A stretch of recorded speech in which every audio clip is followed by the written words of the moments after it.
बच्चों, कैसे हैं आप लोग। तो हमने एसएससी जीडी का टेस्ट सीरीज चालू किया था, जिसमें हमने 3 टेस्ट सीरीज करा दिया है और ये चौथा टेस्ट सीरीज है। ये थोड़ा सा कठिन है, हमने बहुत ही इजी और मॉडरेट दोनों कराया था। अब डिफिकल्टी लेवल की ओर बढ़ेंगे जो एसएससी जीडी में आता है। अगर आप लोग वो अब तक नहीं देखे हैं तो सबसे पहले वो जा करके देखिए टेस्ट सीरीज, और एग्जाम से पहले देख लीजिए ताकि एग्जाम में आपको मदद मिले। तो चलिए क्वेश्चन नंबर फर्स्ट की ओर बढ़ते हैं। क्वेश्चन नंबर फर्स्ट हमारा क्या है कि एक राशि चक्रवृद्धि ब्याज पर 3 वर्षों में 8,028 और 6 वर्षों में 12,042 रुपए हो जाती है। तो राशि ज्ञात करना है, अमाउंट निकालना है। क्या है, a sum of money amounts to 8,028 in 3 years and to 12,042 in 6 years at compound interest, find the sum। देखिए इस तरीके का जब भी रहेगा सवाल ना, इस तरीके का सवाल जब भी रहेगा तो करना क्या है कि अगर n वर्ष दिया हुआ है, दूसरा क्या है 2n रहेगा, सॉरी 2n, दूसरा वर्ष क्या रहेगा 2n रहेगा। पहला n वर्ष रहेगा, दूसरा 2n, यानी वर्ष का दुगना होगा।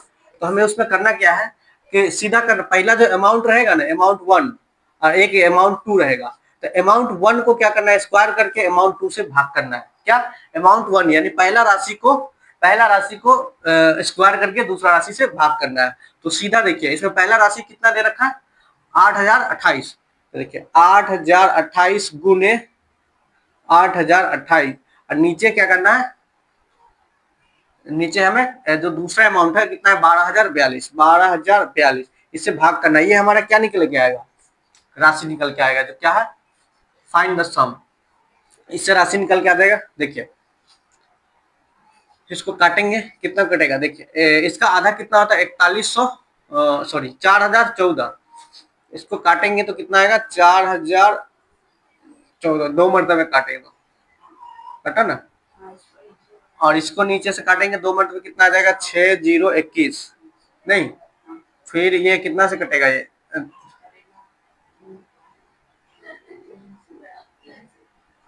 देखिए एक ये हो ऐसे ऐसे इसको काट सकते हैं। इसको क्या है 120 है और 42 है। अगर हम इसको 4,040 से काटते हैं ना, इसको 40 से काटेंगे तो ये 2 मरतबे कट जाएगा, ये कितना 3 मरतबे कट जाएगा। अगर 40 से काटेंगे तो देखिए 40 से काटेंगे ना तो ये इतना आएगा ना 3 मरतबे 3 से गुना कर देंगे तो 12,042 आ जाएगा। और इसको अगर 40 को 2 से गुना करेंगे तो 80 28 आ जाएगा, आएगा ना।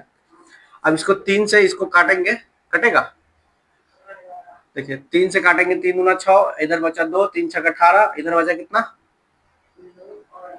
2 22 बचा, 3 7 21 और 3 छक 18, कितना बचा 26 76। इसको 2 से गुना करना है, 2 गुने 26 76, 6 दूना 12, लास्ट में देखिए 2 होगा, 2 में 2 है तो ये आंसर नहीं, दोनों में से एक होगा कोई। तो 6 दूना 12, 7 दूना 14, 1 15 और 6 दूना 12 1 13, 2 दूना 4 1 5, 5352 हमारा राइट आंसर होगा। ऑप्शन नंबर बी पे इसका राइट आंसर है। समझ गया ना कैसे बनना। कभी भी इस तरीके का सवाल रहेगा तो अमाउंट, पहला अमाउंट है, देखिए वर्ष पर ध्यान देना है। अगर वर्ष उसका दुगना हो तो इस तरीके का फॉर्मूला लगेगा, नहीं तो फिर बेसिक जो मेथड है उस पर सोल्व कीजिएगा। इस तरीके से शॉर्ट ट्रिक से बनेगा। अगर देखिए जैसे 3 वर्ष आया, दूसरा क्या 6 वर्ष है, तभी ये शॉर्ट ट्रिक लगाए हैं। तो पहला अमाउंट को स्क्वायर करके दूसरा अमाउंट से भाग करना है, हमारा जो राशि होगा वो आ जाएगा निकल के। चलिए अगला क्वेश्चन को बढ़िए। अगला क्वेश्चन हमारा है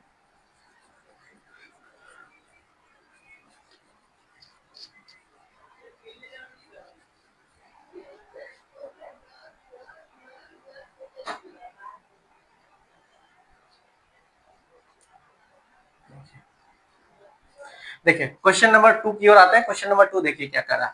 क्वेश्चन नंबर 2 है कि एक व्यापारी ने 54,000 में कुछ सामान खरीदा और उसने इसका 2/3 हिस्सा 5% के लाभ पर बेच दिया, और शेष को कितने प्रतिशत लाभ पर बेचा जाना चाहिए ताकि पूरे सौदे पर 13% का लाभ हो। A trader bought some goods for 5,400. He sold 2/3 of it at 5% profit.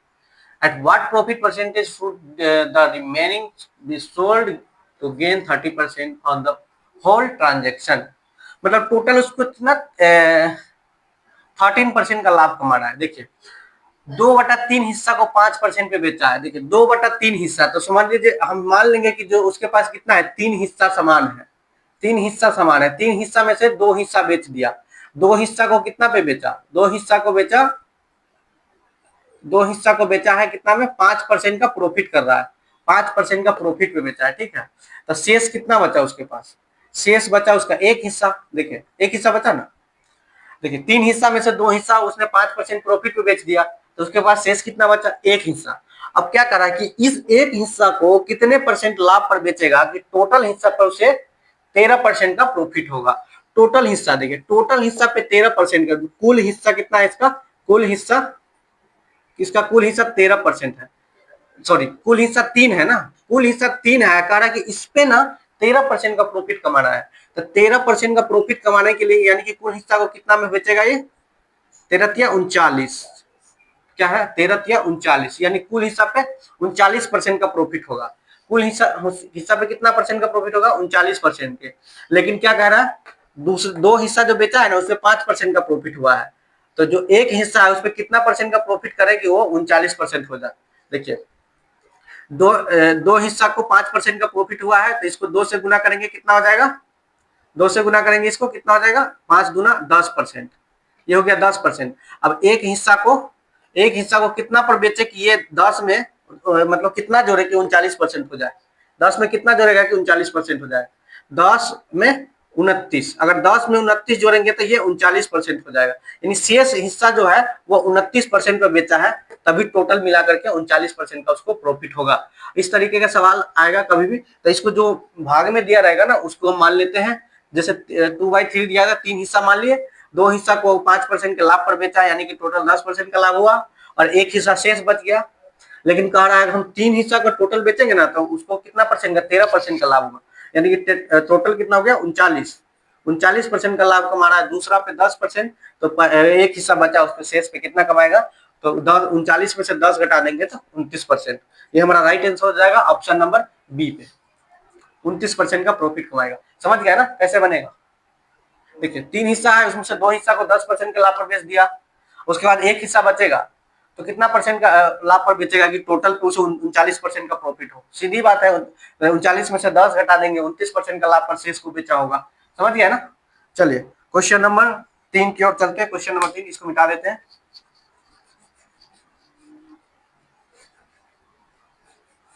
देखिए क्वेश्चन नंबर 3 क्या कह रहा है कि एक ट्रेन 72 किलोमीटर प्रति घंटा की चाल से चलती है और एक खंभे को 15 सेकंड में पार करती है, तो ट्रेन एक 300 मीटर लंबे पुल को कितने समय में पार करेंगे। देखिए सबसे पहले तो इसमें ट्रेन का जो है वो डिस्टेंस नहीं दिया हुआ है, ट्रेन कितने मीटर लंबी है नहीं। A train runs 72 kilometers per hour, crosses a pole in 15 seconds. In how much time will it cross a 300-meter long bridge? ठीक है, सबसे पहले तो आपको एक इसमें डिस्टेंस वाले फॉर्मूला बताए थे, स्पीड इनटू टाइम होता है, distance equal to speed into time. देखिए ट्रेन अपने आप को पार करता है, तो अपने आप को पार करने में इसका ट्रेन का लंबाई नहीं दिया हुआ है, तो ट्रेन का लंबाई कितना डी मानते हैं, ठीक है।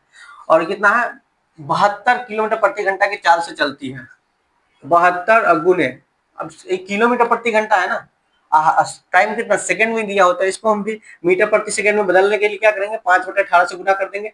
टाइम कितना दिया हुआ है 5 सेकंड, 5 सेकंड दिया हुआ ना, सॉरी 5 नहीं 15 सेकंड है, 15 सेकंड टाइम दिया हुआ। अब इसको गुना 18 चौक 72, डी कितना देगा 5 चौका 20 और गुने 15, 15 दूना 30, डी आ गया कितना 300, आ गया ना 300 मीटर। ये क्या है ट्रेन के, डी क्या माने हम ट्रेन की लंबाई, ये 300 मीटर हमारा ट्रेन की लंबाई हो गया।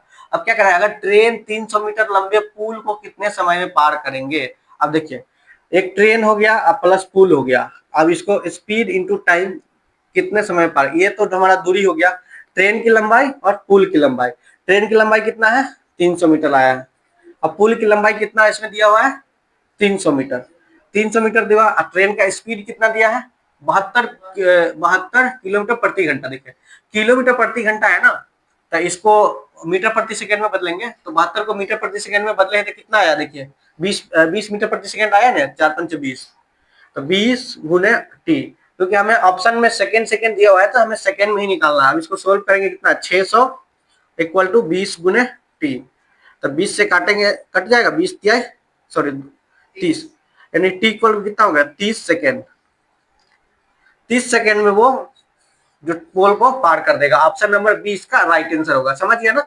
देखिए इस तरीके का कभी भी आएगा तो एक फॉर्मूला याद रखिएगा, D equal to speed into time. देखिए टाइम एंड डिस्टेंस में ये फॉर्मूला आपका काम करेगा। अगर ये फॉर्मूला याद नहीं है, इसको दिल और दिमाग ध्यान में बैठा लीजिए। चलिए नेक्स्ट क्वेश्चन की ओर बढ़ते हैं। अगला क्वेश्चन क्या है? देखिए सवाल बिल्कुल एकदम थोड़ा सा आज का टफ लेवल का सवाल है, इसको प्रैक्टिस करके जाइए, इसमें से छपेगा, बिल्कुल छपेगा जीडी में।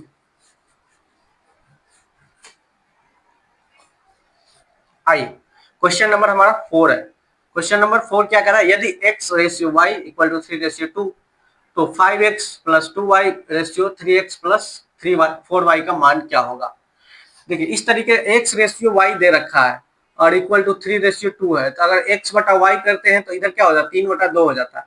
हमें निकालना क्या, इसका मान निकालना है 2x plus 2y ratio 3x plus 4y, यही निकालना है ना हमें। अब 2x x की जगह 3 रखना है, 3 दूना 6 प्लस, अब हमें y के जगह पे क्या रखना है? 2 रखना है, 2 दूना 4 इक्वल इसके x की जगह 3 3 3 9 प्लस y की जगह पे 2 4 दूना 8, इसको जोड़ेंगे 10 आएगा, इसको जोड़ेंगे 17 आएगा। 8 9 17 6 4 10, क्या यही है ना ऑप्शन नंबर 10?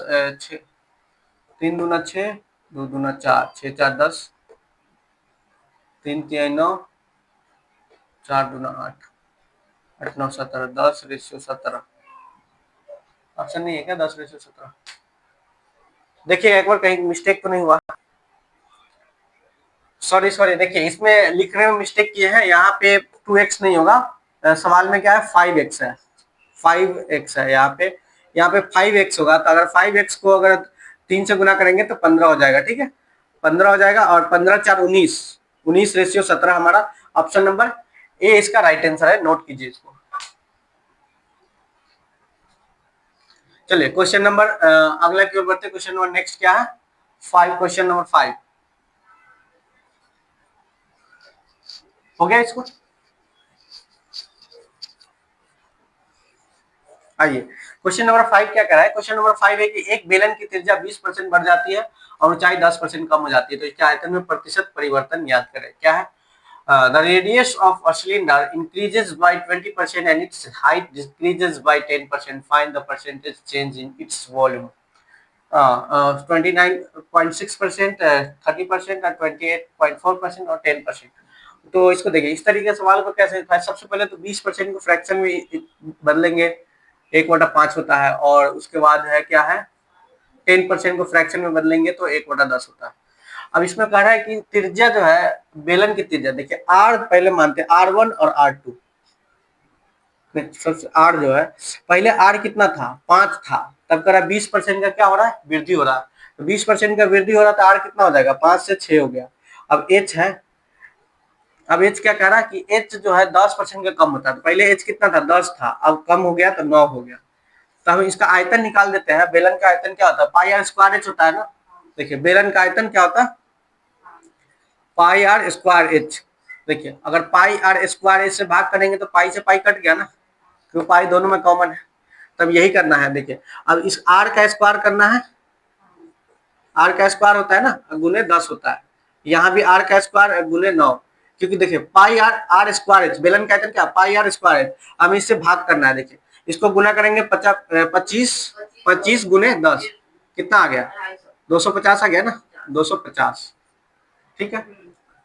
इसको सीधा यहाँ 250 लिख देते हैं, 250, ठीक है। और 6 का स्क्वायर 36 नवा कितना हो जाएगा? 36 नवा 9 6 54 हो जाएगा, और 9 3 27 5 कितना हो जाएगा? 32, 324, ये हो गया 324। अब देखिए पहला जो बेलन का आयतन है 250 है, और दूसरा जो वृद्धि और कमी होने के बाद कितना हो गया? 324 हो गया। तो कितने का बदलाव हुआ? घटाएंगे 74, यानी 74 का बदलाव हो गया किस पे? 250 पे। तो इसको परसेंटेज में निकालेंगे, 100 से गुना कर देंगे।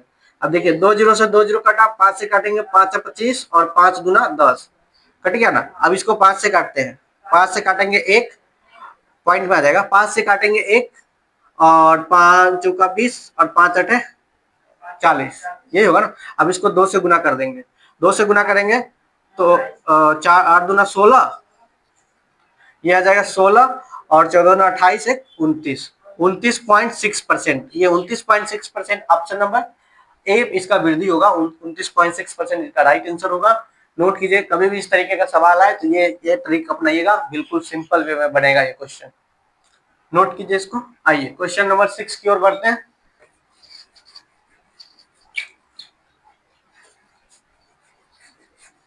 देखिए क्वेश्चन नंबर 6 क्या कह रहा है कि ए किसी काम को 18 दिन में कर रहा है। कौन है? ए किसी काम को 18 दिनों में कर रहा है और बी उसी काम को 24 दिन में कर सकता है। उन्होंने 8 दिन तक साथ काम किया और ए चला गया। बी शेष काम को कितने दिनों में पूरा करेगा? A can do a work in 18 days and B can do it in 24 days. They work together for 8 days and then A left. In how many days will we finish the remaining work? देखिए ए है और B है, ये काम कर देता है कितने दिनों में? 18 दिनों में। और बी कितने दिनों में काम कर देता है? 24 दिनों में। अब दोनों का एलसीएम लेंगे, वो हमारा टोटल वर्क होगा। दोनों का एलसीएम कितना आएगा? 72। ये 72 को टोटल वर्क है हमारा, क्या है? टोटल वर्क है, टोटल वर्क है ये 72। अब इससे 18 से भाग करेंगे 72 में कितना आएगा? 4 आएगा। 24 से 72 में भाग करेंगे कितना आएगा? 3 आएगा। देखिए ए का एफिशिएंसी 4, बी का एफिशिएंसी 3। ए का एफिशिएंसी 4, बी का एफिशिएंसी 3, यानी ए की क्षमता 4, बी की क्षमता 3 हो गया। अब क्या कह रहा है कि ए और बी उन्होंने 8 दिन तक साथ काम किया। कितना? साथ काम किया। ए भी काम किया और बी भी काम किया। ए कितने क्षमता से काम करेगा? 4 की क्षमता से काम करेगा। बी की क्षमता क्या है? 3 की क्षमता से काम करेगा। ये दोनों जो है 8 दिन तक काम किया, तो कितना आएगा? 4 3 7 8 7 56, यानी 56 वर्क तो ये दोनों साथ में कर दिया। तो रिमेनिंग वर्क कितना बचेगा? रिमेनिंग वर्क कितना बचेगा? टोटल वर्क है 72, तो 72 में से 56 घटा देंगे तो वो हमारा शेष वर्क बचेगा ना, क्योंकि 56 वर्क उसने साथ में काम किया। अब इसको घटाएंगे, कितना आएगा? 6 और यहाँ हो गया 1, 16। रिमेनिंग वर्क हो गया हमारा 16। अब क्या कह रहा है कि जो 16 उन्होंने ए चला गया तो बी शेष काम को कितने दिनों में पूरा करेगा? अब देखिए शेष काम कितना हमारा रिमाइंडर 16 है। अब 16 काम को बी कितने की क्षमता से? 3 की क्षमता से करेगा। कितने दिनों में करेगा? 3 की क्षमता से 16 काम को 3 5 15, 3 तिहाई 9, 3 तिहाई 9, कितना हो जाएगा? 5.333 यानी 5.333 डेज में काम को पूरा करेगा बी, शेष काम को। राइट आंसर हमारा ए हो जाएगा, option number A right answer इसका। नोट कीजिए और समझिए किस तरीके से बनेगा सवाल, ठीक है। तब तक बढ़ते हैं क्वेश्चन नंबर 7 की ओर। बिल्कुल इजी वे में चलेंगे और ये क्वेश्चन थोड़ा सा लेवल का है, आप लोग जरूर प्रैक्टिस कीजिएगा, इसको मजा आएगा।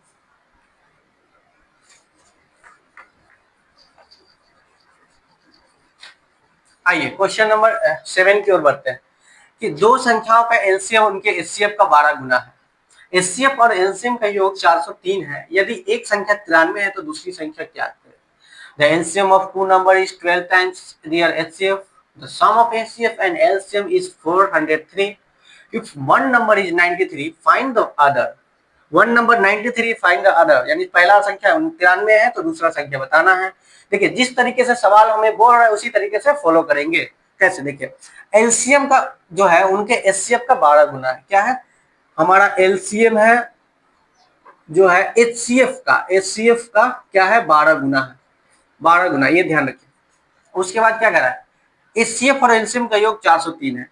एचसीएफ प्लस एलसीएम का जोड़ जो है 403 है, ठीक है। और यदि एक संख्या 93 है तो दूसरी संख्या क्या है? अब देखिए सिंपल है, एलसीएम इक्वल टू क्या है? एचसीएफ गुने 12, यानी 12 एचसीएफ। तो यहाँ पे हम ये वाला लिख सकते हैं ना, क्योंकि एलसीएम इक्वल टू क्या है? एचसीएफ गुने 12। तो यहाँ हो जाएगा एचसीएफ प्लस एचसीएफ, ये हो जाएगा हमारा 12 एचसीएफ, क्योंकि 12 गुने एचसीएफ 12 एचसीएफ हो जाएगा ना, इक्वल टू 403। अब देखिए एचसीएफ और 12 एचसीएफ कितना हो जाएगा? 13 एचसीएफ हो गया और इक्वल टू 403। अब 13 से इसको काटेंगे तो एचसीएफ इक्वल टू क्या आ गया? 13 3 40, 13 का 13। देखिए एचसीएफ कितना आ गया? 31 एचसीएफ आ गया। हमें निकालना है क्या? एलसीएम निकालते हैं पहले। अब एलसीएम निकालेंगे तो क्या हो जाएगा? एलसीएम इक्वल टू क्या लिखे हैं? एचसीएफ गुने 12 लिखे हैं ना, एचसीएफ गुने 12। अब एचसीएफ हमारा कितना है? 31 है, तो एलसीएम इक्वल टू 31 गुने 12 कितना आ जाएगा? एलसीएम इक्वल टू क्या आ जाएगा हमारा? 12 इकाई 12 और 12 तिहाई 36 एक 37, कितना आ गया 372। देखिए एचसीएफ आ गया 31, एलसीएम आ गया 372। तो हमें फॉर्मूला ये याद है, अगर दूसरी संख्या पहली संख्या दूसरी संख्या निकालने के लिए कौन सा फॉर्मूला, एलसीएम गुने एचसीएफ इक्वल टू पहली संख्या गुने दूसरी संख्या, ये होगा ना। तो देखिए एलसीएम कितना हमारा है 372, एचसीएफ कितना है 12, सॉरी 12 नहीं 31, 31 आया, ये 31 आया, 31 और इक्वल टू पहली संख्या 93 है, हमें दूसरी संख्या निकालना है, इसको सॉल्व करेंगे। देखिए 31 तिहाई 93 होता है, 3 से काटेंगे, 3 इकाई 3 और 24 या 72 आ गया ना। हमारा दूसरी संख्या कितना आ गया 124, 124 हमारा राइट आंसर होगा, दूसरी संख्या हमारा ऑप्शन नंबर ए पे आएगा 124, 124। चलिए अगला क्वेश्चन को बढ़ते हैं, तब तक इसको देखिए, नोट कीजिए इसको।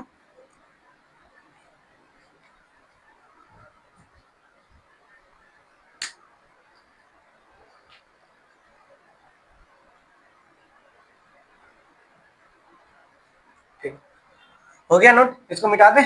चलिए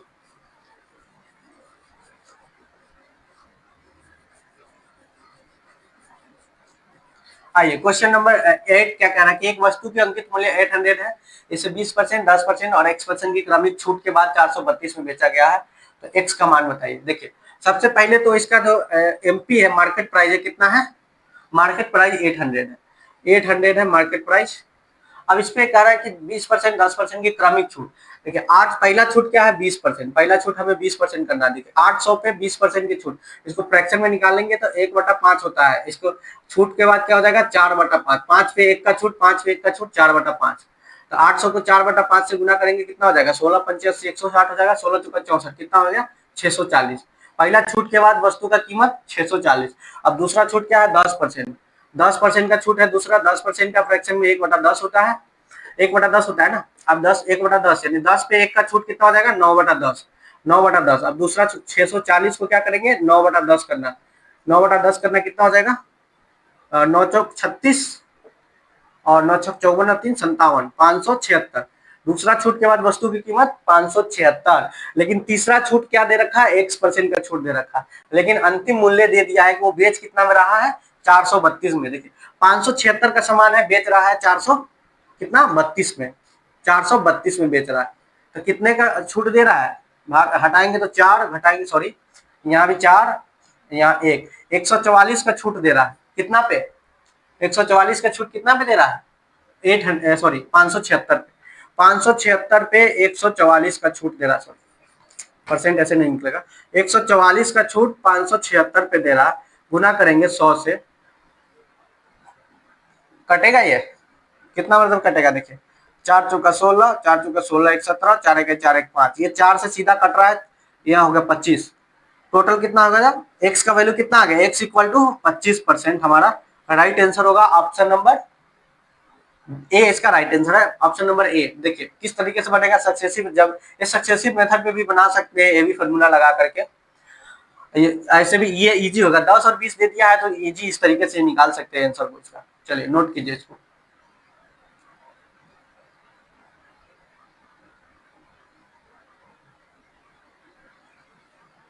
नोट कीजिए इसको।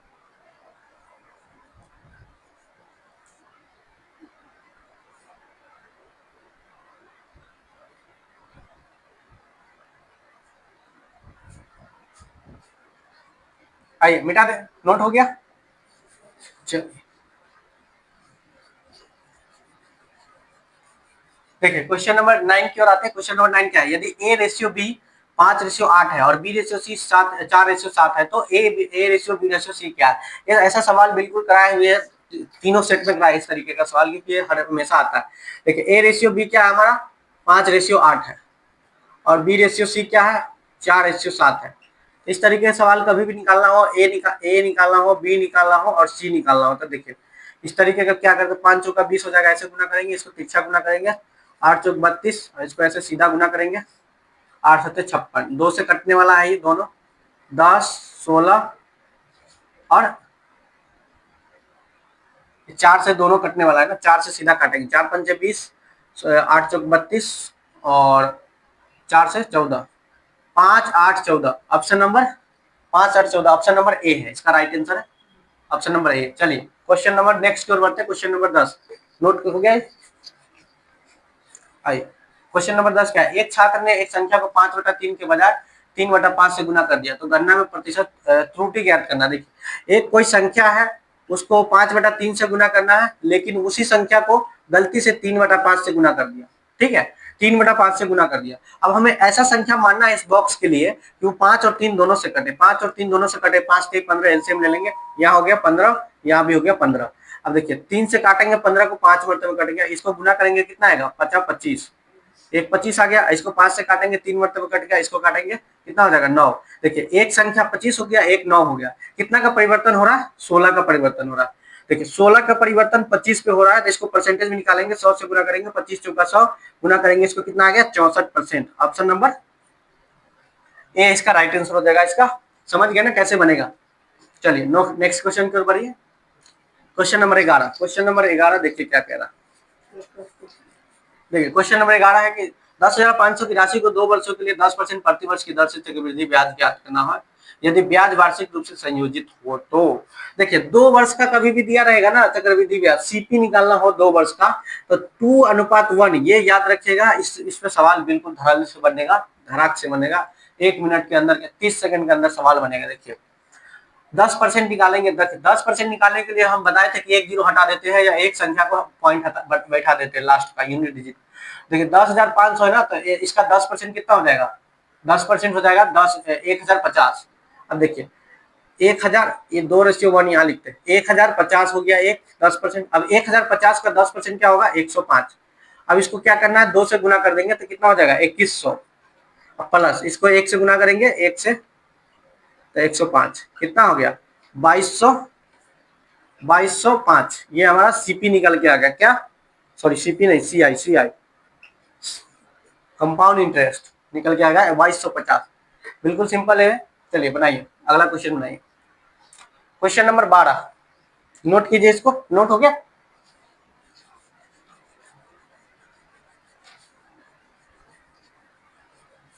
देखिए क्वेश्चन नंबर 12 की ओर बढ़ते हैं। क्वेश्चन नंबर 12 है 12, 18 और 42 का चतुर्थ अनुपाती निकालना। क्या है चतुर्थ अनुपाती, 12 है, 18 है और 42 है। इसका चतुर्थ अनुपाती निकालने के लिए क्या करते हैं, इसको इस दोनों से गुना करते हैं। 18 गुने, देखिए ए है, बी है और सी है, इसका फॉर्मूला निकाल लिख लीजिएगा, बी गुने सी बटा ए होता है। ठीक है, अब इसको सीधा क्या करेंगे बी गुने सी, यानी कि 18 गुने 42 और नीचे क्या करेंगे सी यानी 12।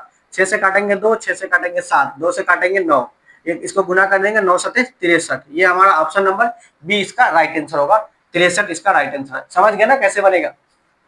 आइए क्वेश्चन नंबर 13 की ओर चलते हैं।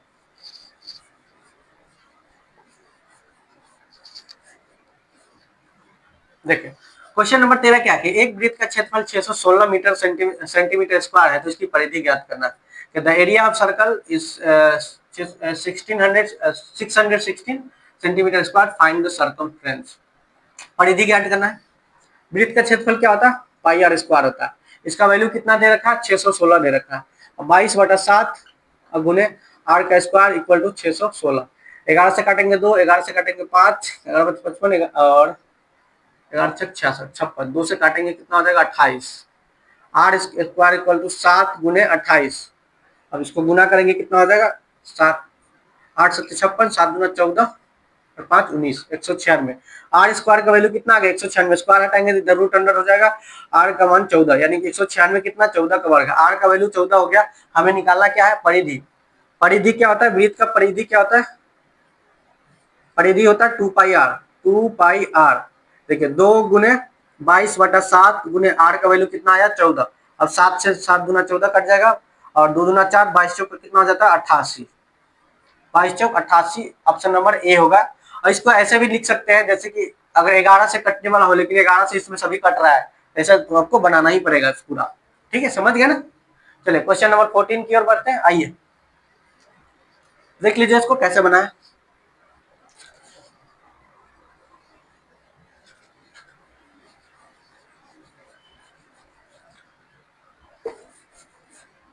देखिए क्वेश्चन नंबर 14 क्या है, ए और बी की आयु का अनुपात 4:5 है। देखिए ए है और बी है, इसका अनुपात कितना दे रखा है 4:5 दे रखा है। तो मान लेंगे कि ए का आयु है 4x और बी का जो आयु है 5x दे रखा है। ये हमारा आयु हो गया।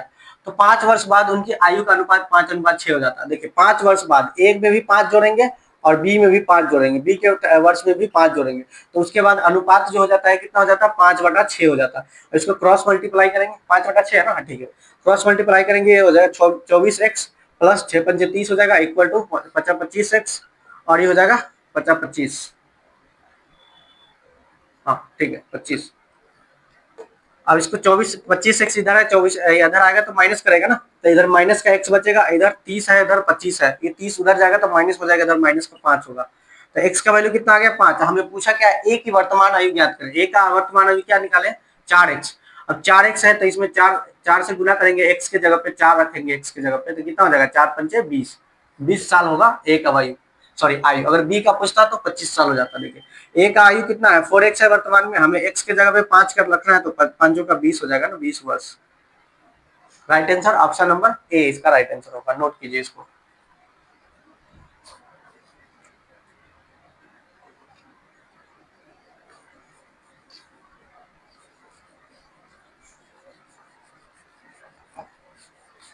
आइए देखिए, एक विकर्ण 15 है और एक 20 सेमी बी वाले समचतुर्भुज का क्षेत्रफल। देखिए रोम्बस का क्षेत्रफल निकालना होता है, क्या होता है, रोम्बस का क्षेत्रफल जो होता है 1/2 और d1 गुने d2, ये जो क्या है, विकर्ण गुने विकर्ण पहला गुने विकर्ण दूसरा होता है।